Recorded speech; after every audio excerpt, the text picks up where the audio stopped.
Hey everyone, and welcome to Mythology. If you have heard of football or you have little bit of interest in football, you must have heard about a team called Manchester United.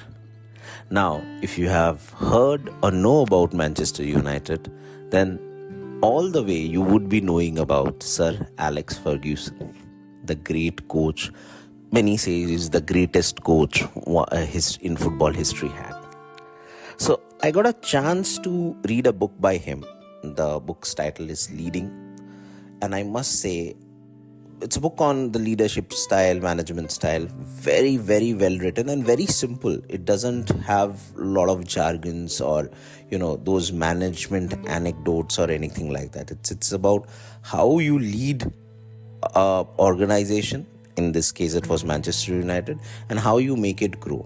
And very simply written, because once you analyze that, you will find that whatever is written in the book is based on common sense, a sense of dealing with people, managing them, and how do you build a culture. So those basic human instincts which is with us, and it has obviously over the period of time you better at it.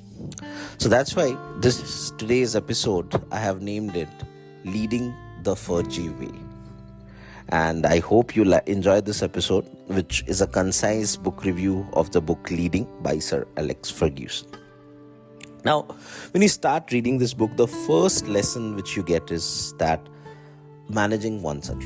It's most important thing, because you might be managing a company, you might be managing a team or anything, but first and foremost one should manage oneself. Then only you can take charge of other things in life. And here there are 4 important things which the book says. The first one is listening. We don't listen, right? We are more interested in speaking our mind, or more than that, our views, our beliefs, and whatever it is, and we don't listen much.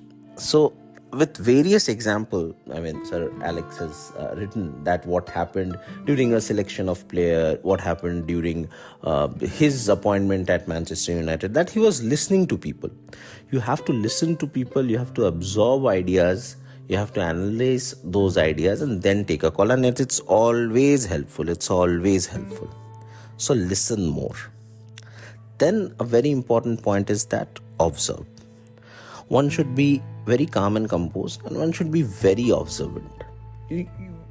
Keep looking for clues, keep looking for data. Try to do a triangulation method, try to verify that data, and all these things you can do while running a company. It's that if you are a very good observer. So if you have your skin into the game, you can observe various things very closely, and then you can take a better call. Next in managing oneself is reading. Reading, I also feel, is very important if you want to progress in life. And here in this books also, it was very well mentioned that if you can gather as much information as you can, if you can get knowledgeable about a topic, about a person, about a situation, and in today's world, the resources are unlimited, you'll always be one step ahead than other people. So reading is very important. Listening, observing, and reading. And the final thing about managing oneself, which he has said, is that add a little every day to yourself and always be consistent in what you are doing. So very simple, but in a very concise way. I think whatever books I have read and whatever I can speak about from my experience, I think that in managing oneself, these 4 traits would really be very helpful. Now, going further, what are the main key lessons which I would like to discuss and share it with you all? The one very important lesson was that in the long run, principles is what will define you and take you ahead, which is so true. In today's world, when you must have heard about that few companies, organization, team have done something wrong or have not lived up to the principles they started with. That principle got diluted, or intentionally they did that.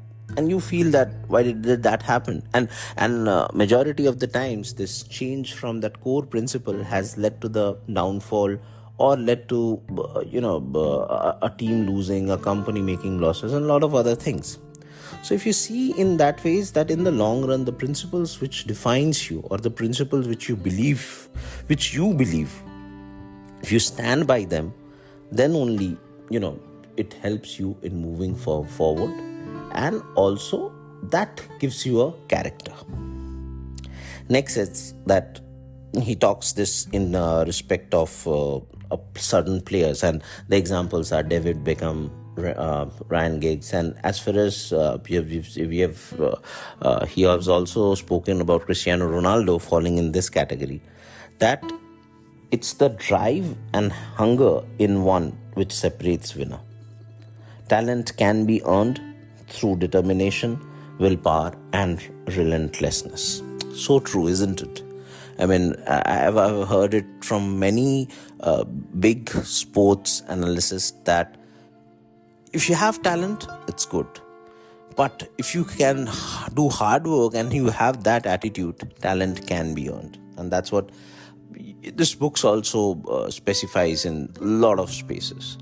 So yeah, be it any new course, be it a new challenge, be it a new category you are handling, or maybe a completely different line of work, if you're willing to go that extra mile, and if you have that attitude that you will learn, I think anything is possible. Next, a very important thing about is he has said about confidence in oneself, and everyday grinding to gain that confidence is what matters.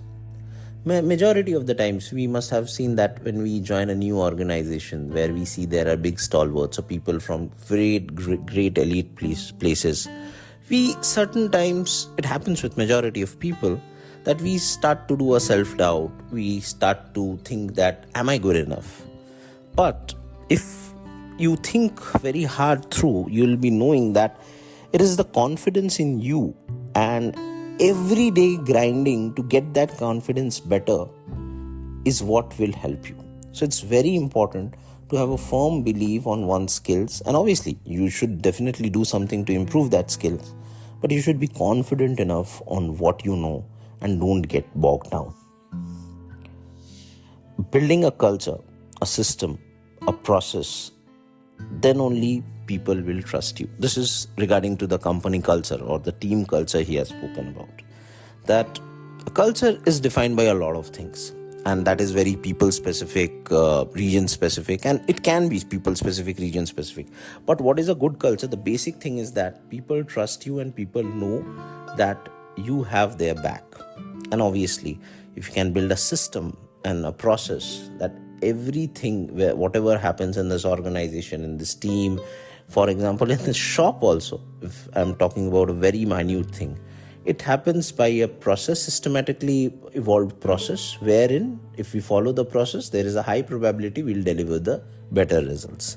And then only if all the culmination of all these things happen, you emerged out to be a leader, people try trusting you.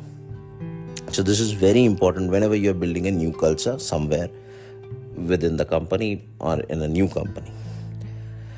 Then a very important thing, because in today's times we have changed job, we arrive at new situation, we meet with new people, we work with new people. So whenever you do so, whenever you take charge of new situations, a very good thing was written in the book is that take sufficient time to take a decision. Back it with numbers and finally instinct. One should not hush into a decision that yes, I have arrived, I need to prove a point, I need to prove my position, so I'll take this decision. No, that's a very wrong way to do. I have seen in real life also many senior leaders, just to create an aura about themselves, just to prove the point that they are boss, have taken very hasty decisions, which has a lot to do with ego rather than numbers and logic, and that ended up very badly. So let's take our time, let's analyze that situation. And one thing is very well maintained, and the best example is that when he arrived at Manchester United from his team at Scotland, he took time and he always believed that when new in the system, never try to change everything just on arrival. Understand the new culture and then only make changes. So that will always help you, and it will also help you to take a firm and a better informed decision. Now, talking about managing and delivering with a team. The funda is very simple. It's like plan what you want to achieve, prepare how you want to achieve that, practice. You test all your theses, you test all your theories, you test all your marketing plan, sales plan, everything. Practice, practice, practice. And then perceive, because if you're lucky, you'll get it right in one shot. Otherwise, everything you have to grind. So plan, prepare, practice, and perceive. And yes, that's the ingredient of building a great team. Talking about champions, individual contributors, or how to spot talent. A very good thing from the book I've learned is that traits of a champion or a person who can contribute are creativity. He's always an underdog. He's resolute. He's determined. His spirits are never down. He can be an outsider, not from the core strata. And he's always a self-starter. And he believes in himself. So basically, he's a fighter that you press him to the wall and he'll come back. So very, very good lesson, because we are majority into team handling. You pick up new members, you also meet new people whom you have to evaluate. So these traits, if you keep in mind, it's wonderful. What doesn't takes a team to a great extent, or takes a team or an organization to a failure? It's very simply, it's written, and he made us understand by the thing that if there is an absence of drive, you do not have any drive, anything that why I am doing this, why I am going to the work. There is no plan. There is no discipline. One day you think that this is the strategy. Second day you think, no, that is another strategy. Or whatever was the strategy, you are not bringing it into daily practice. There is no discipline and no conviction, that you are not sure about how it will land up. Neither you have a certain set of data backup so that there is a probability of this thing working out. You haven't built a culture. Team is haywire. So these are the perfect ingredients that thing will flop. Next, a very good commonsensical thing which is written in the book is that average people can't take more than 3 instructions at max. So this is a great lesson for leaders who go on Zoom calls, on meetings and keep on saying things. We have to do this, we have to do that, we have to follow that, we have to do this KPI.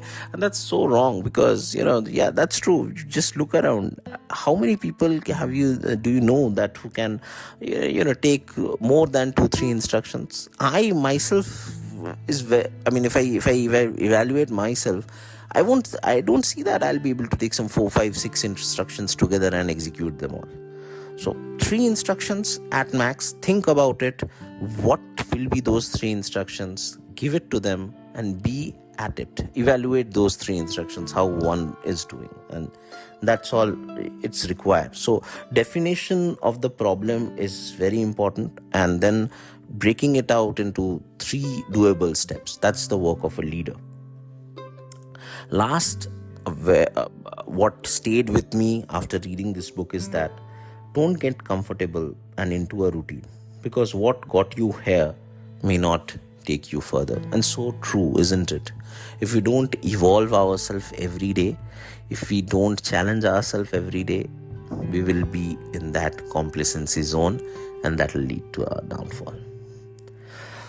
So that's about this episode. That's about a short book review of the book Leading, my episode Leading the Fergie Way. Very good read. You should, if you get a chance to read this book, please do read. Otherwise, Metrology is always there to help you out with this book review. Very, very, very nice management read, I would consider this. So that's about today's episode. See you all next Sunday with something very interesting. Hope you liked it. Metrology is there on Spotify. Please do like it, subscribe it, and share it. See you next Sunday. Till then, stay safe, stay healthy, stay happy. This is Aniket Mitra signing off.